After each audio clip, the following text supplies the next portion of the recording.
Hey, good morning, everyone. Marty Mazzora here, May 21st, 2022, with just a super quick stock market snapshot. The last one of these I added to yesterday's economic update. That one I actually produced Thursday evening.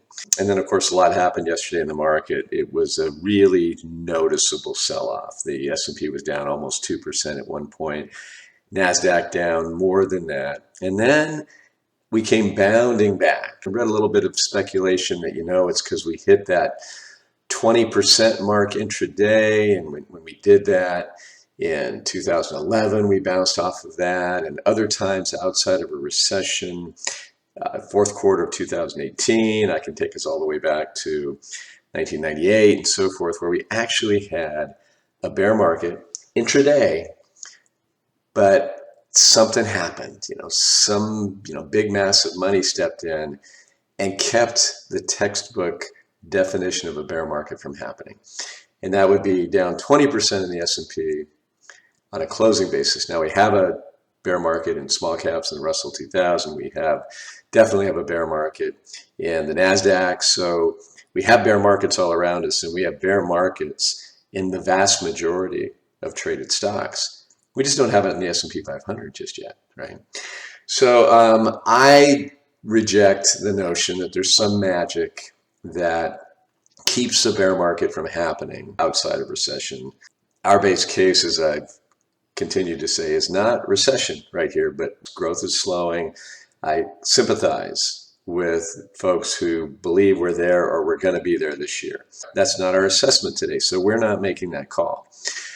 So therefore, we think that what makes sense, based on what I've shown you over and over again on the weekly and monthly charts, is that the downside target should be around 3450 to 3500 on the S&P 500, which is about another 11% from here, which takes us into a 30% decline from the peak. If we do really dip into recessionary conditions, then, on average, something like this 3000 on the S&P, which would take us down, roughly 40%, 37 to be exact. We'll cross those bridges when we approach them.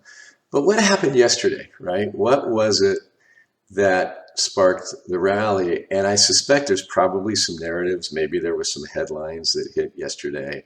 Honestly, I'm not sure. But what I am sure of is that the technical patterns suggested a bounce at 3,800. I said it in the one that we shot Thursday night, that I do think some buying would come in at that 3,800 level. So let's look at the 60-minute, the daily, and the weekly. So recall on that 60-minute chart that I was anticipating, right back in here, a snapback rally to 4,300 that would just be what I'll call, I'm using air quotes, a bear market rally. We're not officially in bear market on the S&P 500, but the action sure feels like one.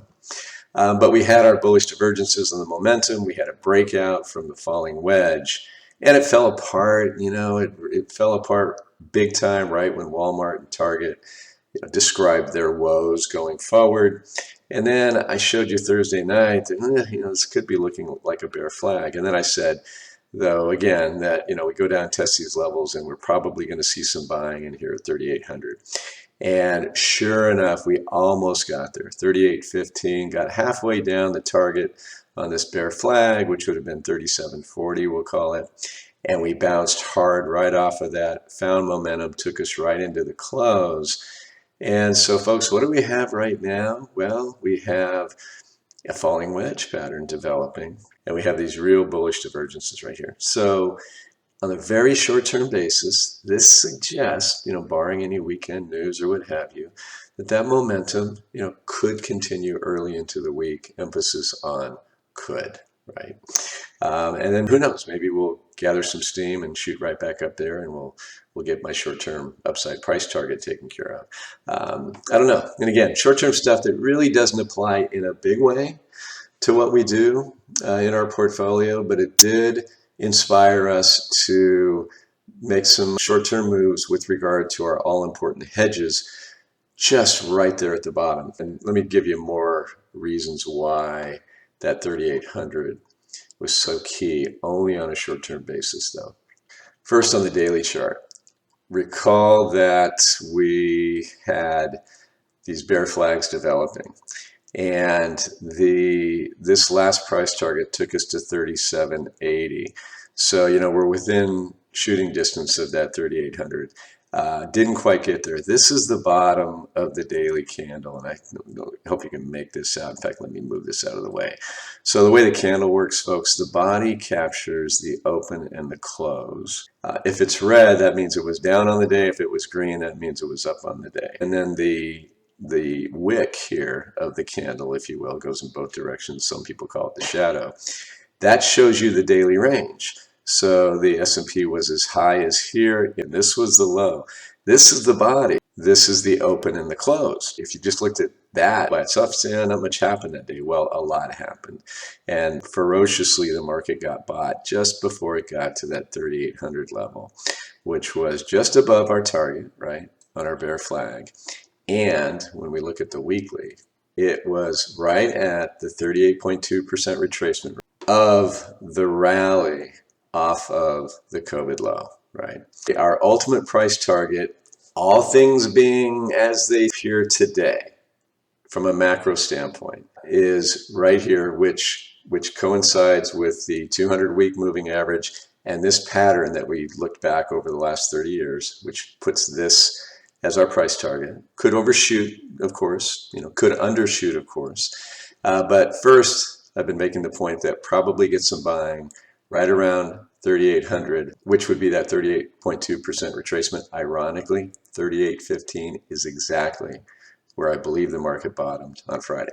So folks, what I'm saying is yesterday's big bounce off the bottom, in my view, was technical, not fundamental, not something that changed. Now I could say that the softening data coming in, our index, our economic index scored rather low, has got people thinking that the Fed's going to ease up on the tightening, and that could be bullish. Sure, China's reopening, that's bullish. Bottlenecks will open up. Well, I could also say it's bullish on commodities because it opens up the door for a lot of spending over there.